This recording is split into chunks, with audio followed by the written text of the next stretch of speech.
La ville numérique, c'est l'ensemble des acteurs de la ville qui vont mettre en commun leur système d'information et tout ce qu'ils ont dans le domaine du numérique pour faire que déjà ils puissent mieux travailler ensemble et faire aussi que les citoyens profitent mieux de la ville elle-même, puissent mieux se l'approprier. Alors dans les exemples classiques, on a tout ce qui tourne autour du transport pour assurer la fluidité des voyageurs, mais on a aussi beaucoup de choses par rapport à la sécurité de la ville.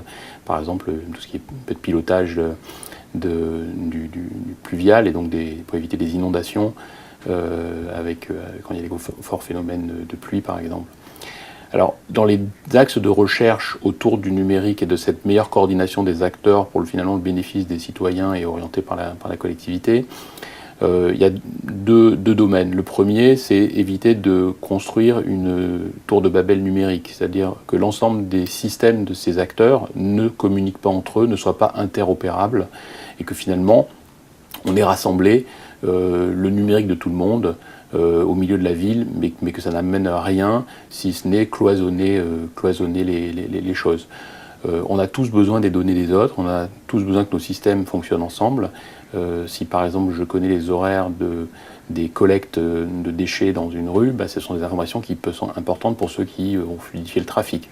Réciproquement, je parlais du pluvial, j'ai besoin des données de météo pour savoir s'il va continuer à pleuvoir ou pas pleuvoir. Donc on voit bien qu'il y a une interdépendance, et donc le premier axe numéro 1, c'est vraiment l'interopérabilité. Le second axe, à l'opposé de l'infrastructure, c'est le dernier maillon de la chaîne, entre guillemets, mais le plus important, c'est le citoyen, c'est l'habitant lui-même. Et en fait, le vrai sujet aujourd'hui, c'est l'appropriation finalement de ce numérique. Il a commencé à se l'approprier avec le mail, avec les réseaux sociaux. Il s'approprie le numérique, mais il ne s'est pas encore approprié la ville numérique.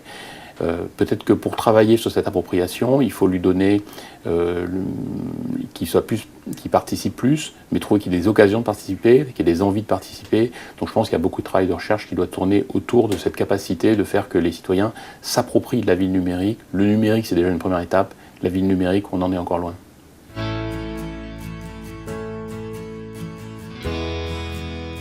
Alors, les deux choses que je vois au niveau de la ville, la première, les citoyens, on en a déjà parlé, c'est essentiel, et c'est une des composantes de base.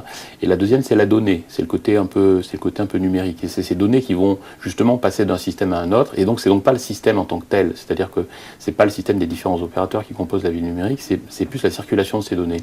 Et à partir finalement de ces cellules, on va voir se former, elles vont s'organiser, on va voir se former de nouvelles modes d'organisation, de nouvelles formes d'organisation entre les citoyens eux-mêmes, par exemple pour financer des projets, par exemple pour partager des ressources, entre aussi les données elles-mêmes, et là on rentre dans entre tous les systèmes intelligents, et puis la fameuse appropriation de la donnée par le citoyen qui va l'utiliser pour prendre des décisions qui seront, par exemple, pour avoir un comportement plus environnemental, il va avoir récupéré de la donnée qui va lui permettre de mieux comprendre finalement quel est l'impact de telle action, et donc ensuite de décider lui-même.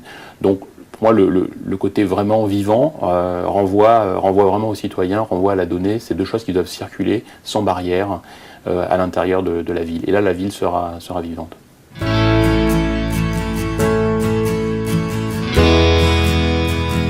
Ville numérique et vivante, connectée, intelligente, fluide. Alors je rajouterais bien neutre aussi. On parle beaucoup de la neutralité de l'Internet, c'est-à-dire la capacité à faire que l'Internet ne biaise pas l'information et que quand on demande une information, elle ne soit pas censurée, qu'on n'ait pas des acteurs qui soient privilégiés par rapport à d'autres, et donc finalement que tous ceux qui vont utiliser l'Internet, il y ait une sorte de neutralité du réseau, et après que ce soit bien les humains qui décident ensuite d'en faire des choses.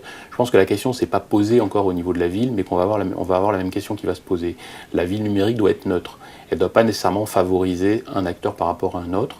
Et c'est bien ceux qui vont favoriser son développement et les citoyens eux-mêmes qui prendront les décisions par rapport à un réseau qui lui sera neutre.